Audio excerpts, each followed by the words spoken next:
It was a searing hot day in the Kandahar province of Afghanistan as Taylor Morris, a Navy explosive ordnance technician, was escorting a team of United States military Special Forces operatives to an undisclosed location. In the quiet demanded by these covert operations, Morris heard a faint click under his boot.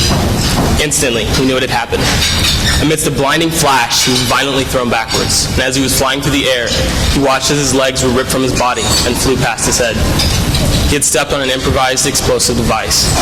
In a flash, it was over, and Morris was lying in a mangled pile of his own body. It is here where his story goes to the next level. Instead of crying out in anguish like even the most seasoned warrior would have, or passing out from agonizing pain, his training kicked in, and instantly his thoughts crystallized. He did not call out for help. He told his fellow soldiers to stay back. He knew that if there had been one IED in the area, chances were that there were others as well. He told them to leave him alone until another EOD tech could come and clear the area. He put the lives of his fellow man before even his own, knowing full well that he was gambling with his own life. In his actions, he displayed the amazing virtue of courage. So I ask you, what is courage? Is courage something that is ingrained deep within us, or is it perhaps something that we must learn to possess?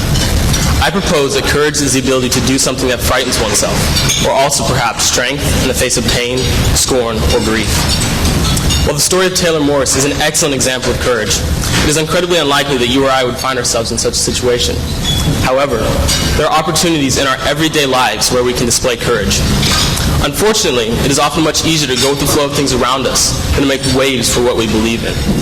So is it easier to withhold our beliefs in what we believe in, or is it better to have our actions and the outcome somehow changed by courage? Allow me to digress for a moment to discuss two facets of courage, moral and physical. The internal and more emotional part of courage is typically referred to as moral courage, while the physical reactions caused by courage is referred to as physical courage. And it was once thought that courage stemmed from fear, however, it is much more than this. Mark Twain once said, "Courage is a resistance to fear, a mastery of fear, not an absence of fear.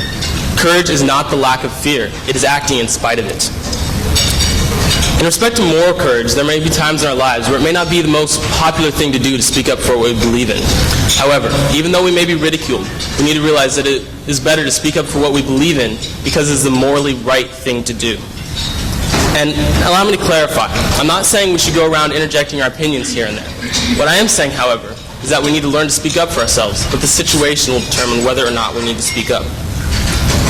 I think that part of the reason that some people struggle with courage is the almost overwhelming need to feel liked. I think that if people can overcome this feeling and make the proper decision for the situation, I tell you now, it is these people who will become the strong leaders in today's world. In respect to physical courage, physical courage is a physical expression of our emotions within us. Once we've made up our mind to act courageously, we then have to choose to act on that emotion. The story of Taylor Morris is an excellent example of this. He had the courageous mindset from his training, and then he chose to act on that emotion. As we can see, courage is an intriguing mixture of both physical and emotional properties. I feel that courage is ingrained deep within us, and that we need to find it and be ready to act on it when appropriate.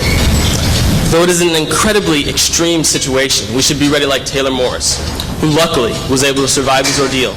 And though he is a quadruple amputee, he is managing well and continuing on courageously.